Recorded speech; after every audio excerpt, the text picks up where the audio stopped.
Fix with a slight change to our plans for this edition. In about half an hour's time, we'll hear from the Conservative candidate for Mayor of Cambridgeshire and Peterborough, Paul Bristow. Phil Rogers is here too, and Phil will update us on what's happening in the county council elections and try to make sense of everything else.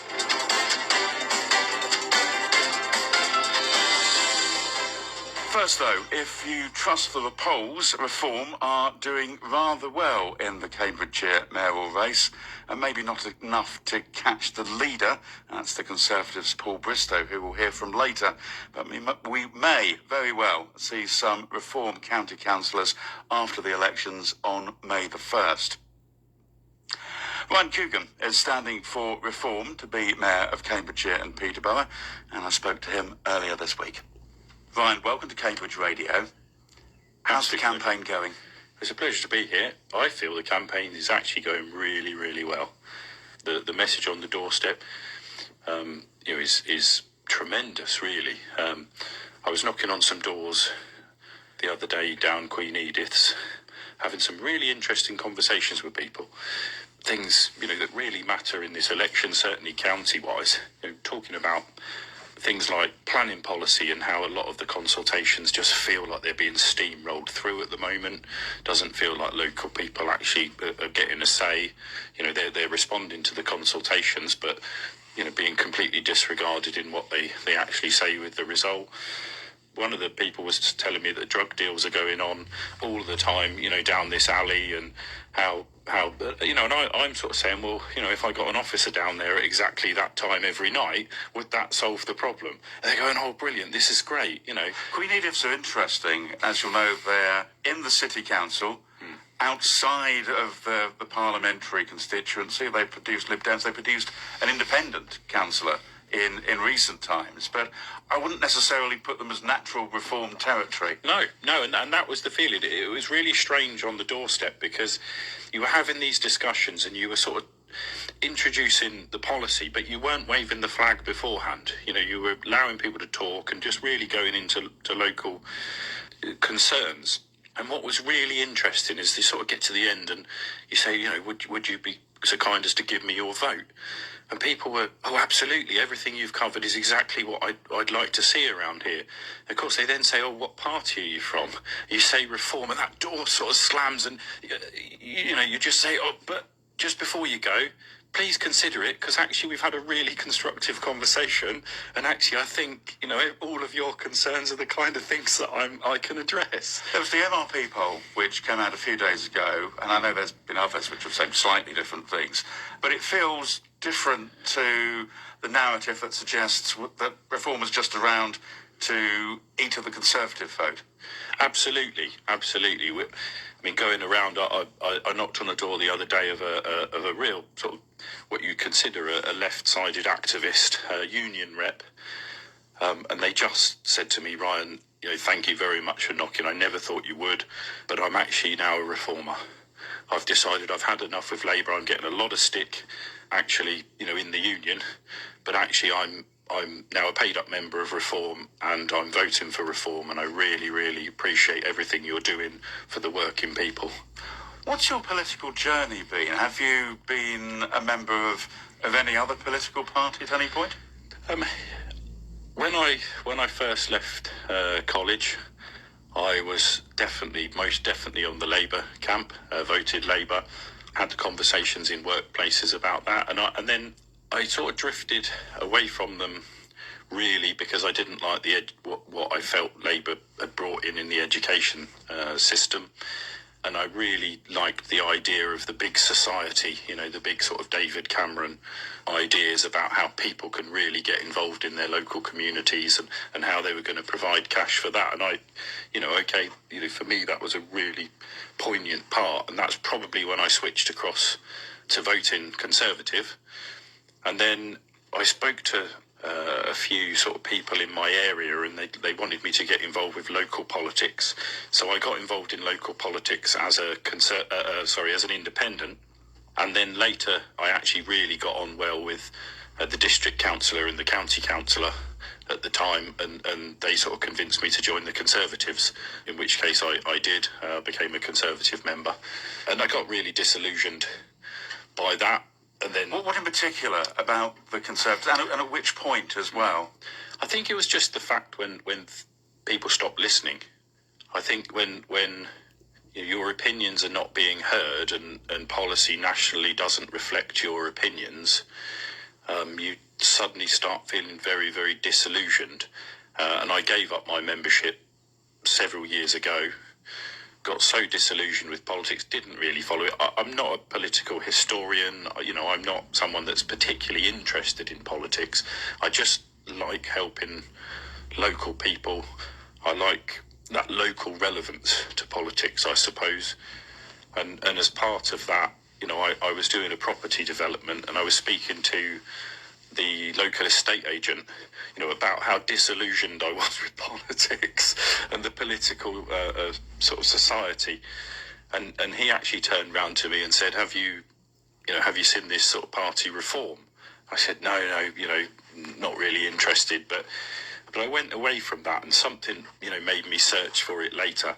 And I looked and I read the policies and I read the contract, and I just thought, this is every single part of me. This is really the way that I feel local politics can actually help people and actually bring people up in sort of a self-perpetual spiral upwards, really.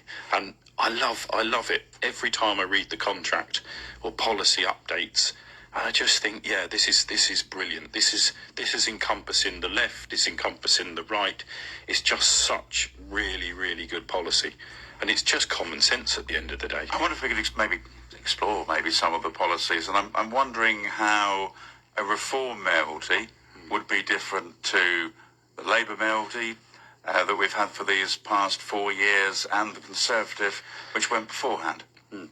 If we think that the main role of mayor, and I absolutely see the main role of mayor as being an economic piece, I see that the whole point in having a mayor that sits, driving economic growth across the county, that is the absolute primary responsibility.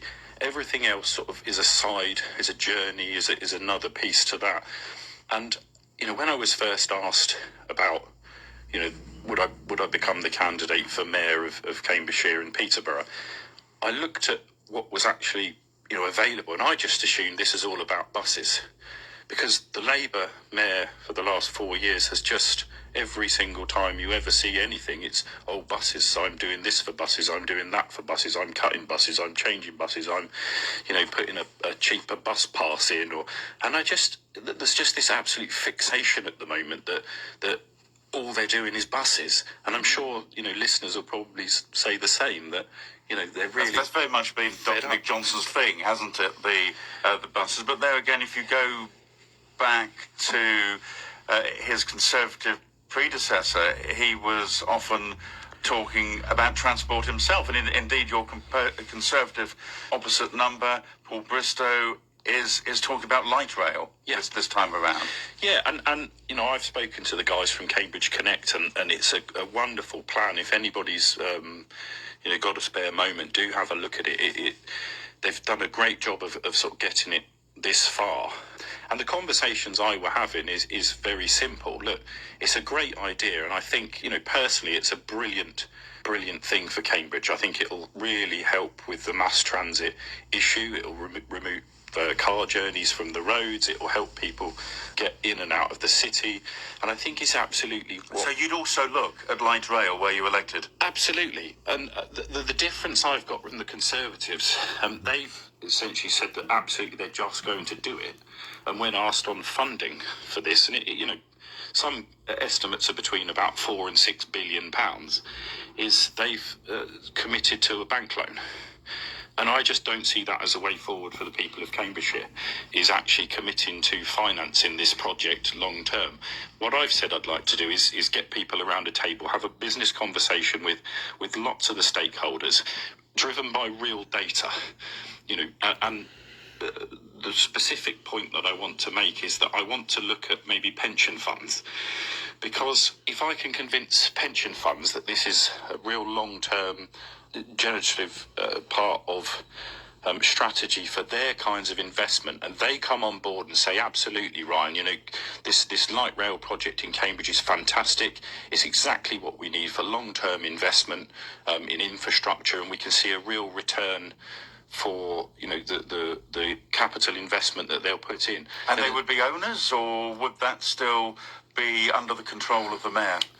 I see it, as a business sets up, and it will have sort of shareholders and be a commercial concern and run like a commercial concern. But the point that I suppose I'm trying to make is if a pension fund is happy to back it on the basis of a long-term future yield or dividend yield generation, then as a sort of comfort zone for the mayor, I think that gives a lot of confidence behind that project. And the expansion, say, of the guided busways, which has been discussed in recent weeks and months, is that also an option for you?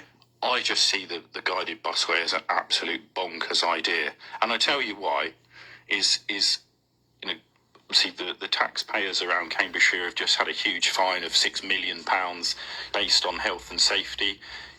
I'm sorry to say, and sad for anybody involved, the recent accident as well, and my heart goes out to people, involved in that.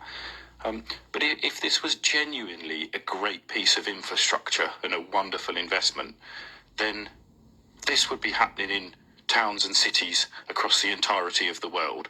The fact it's not shows that everywhere else other than this bonkers Cambridgeshire County Council think that this is a bad idea.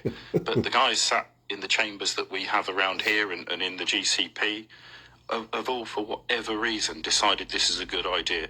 And I'm flummoxed by these decisions. How would you treat relations with the county council? Because there's a scenario which would see, you might be elected, maybe not, but were you to be elected, and we still end up with a Lib Dem coalition or a Lib Dem entirely run county council. That's no friction, frankly, if you're in charge, or whether your Conservative opponent makes it.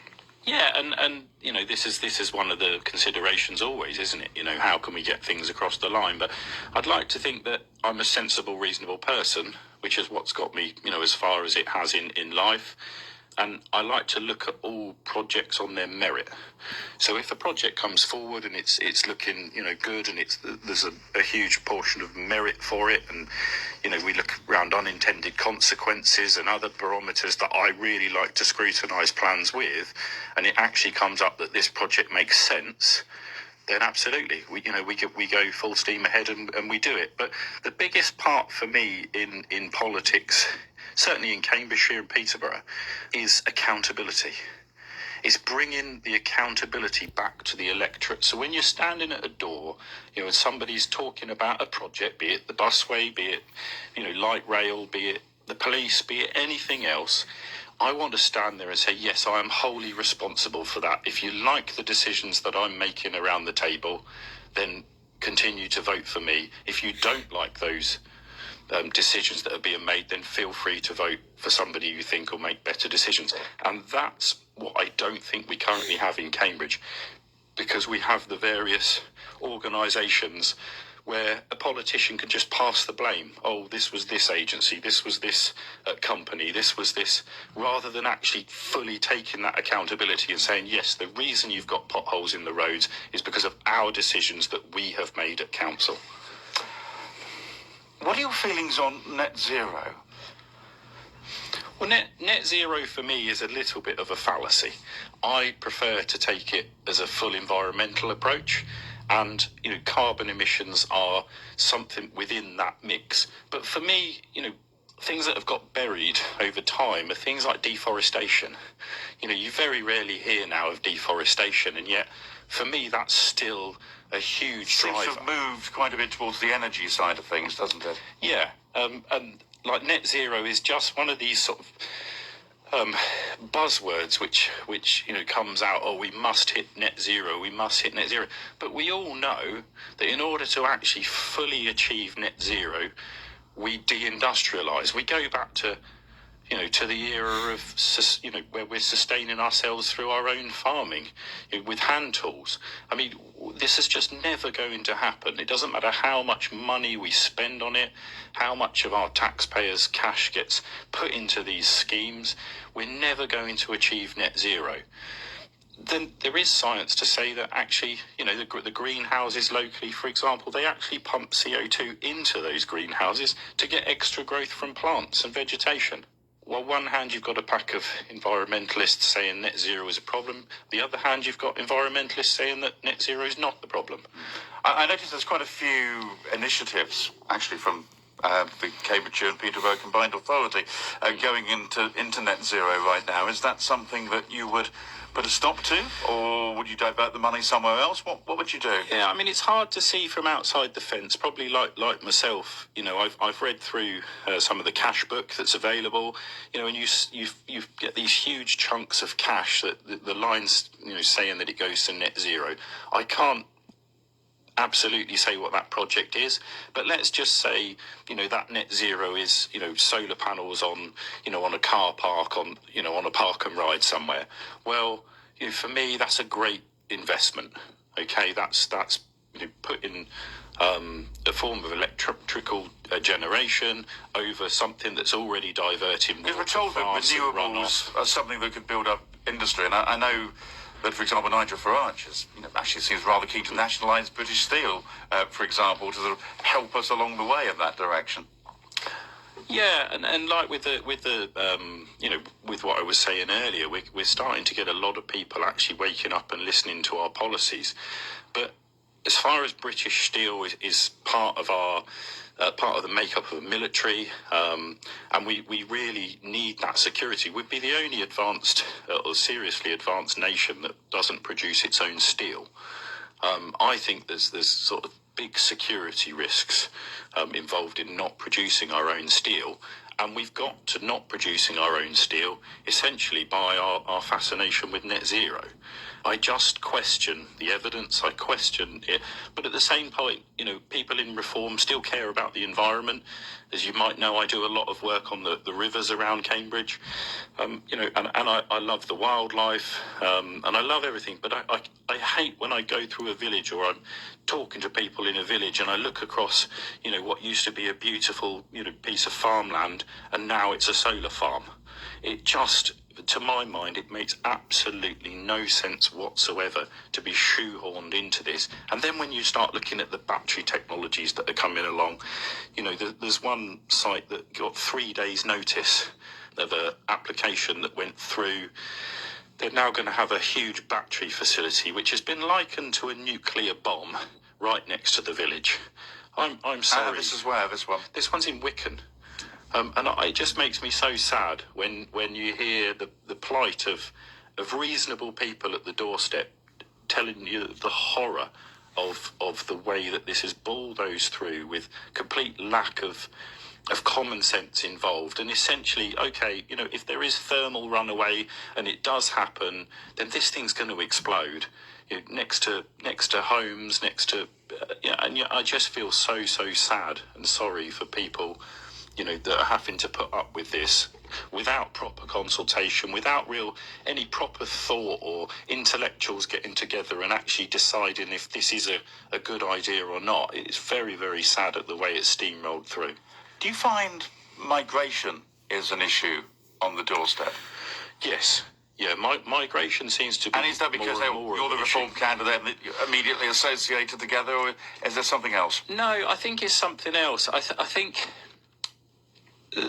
for me, it's about a skill shortage, and we have a skill shortage in this country, and I think that's completely undeniable.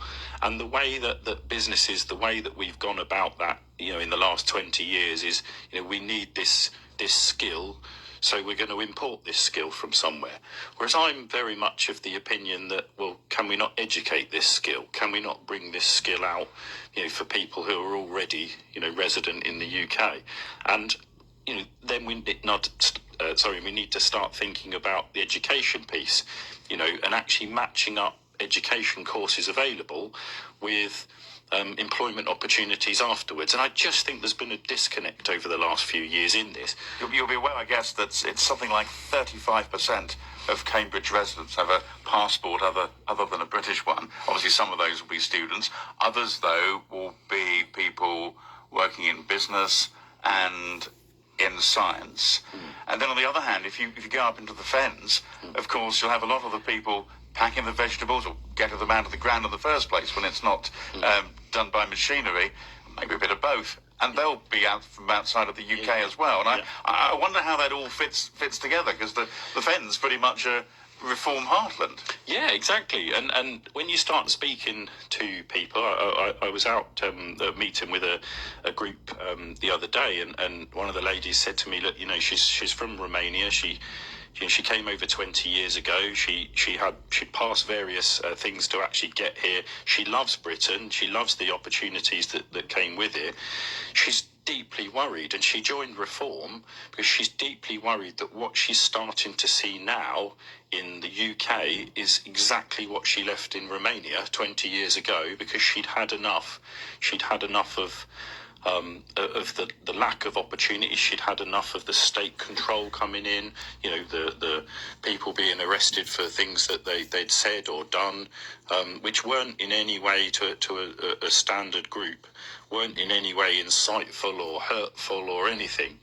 And she's really, really worried about the problems that are coming in, in terms of free speech, in terms of but presumably she may have, I don't know, cousins, relatives who might actually fancy joining her in the UK as well. Quite possibly, yeah, and done through meritocracy, that's absolutely wonderful. If we, as I said, we've still got a skills shortage, so it makes sense if we've got a vacancy available and there's a skills shortage here that we find that skill from wherever in the world and incentivise them to come to Britain. I always like to have as a closing question, what you do for fun. That's good question. I have a lot of sort of different things that I get involved with. I'm actually a beekeeper as well as our Green Party friend. He's a beekeeper. And My goodness, I think Daniel Zeichner, Labour MP for Cambridge, is interested in bees too. I'm a beekeeper as well, so there's obviously something about beekeeping. It's absolutely fascinating. But I do that. Obviously I do the work in the rivers. I like music. I love the local area. I like looking at heritage, and I'm quite a sort of normal, standard guy, really. Love sport. With Newmarket, I love my horses. I love going Huntington to the races there.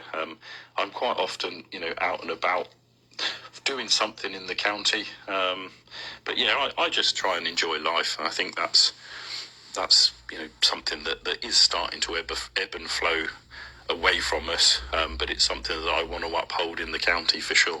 Well, we'll see on May the 1st how much time you'll get to devote to those pastimes in the future. Ryan Coogan, thanks very much. Thank you very much.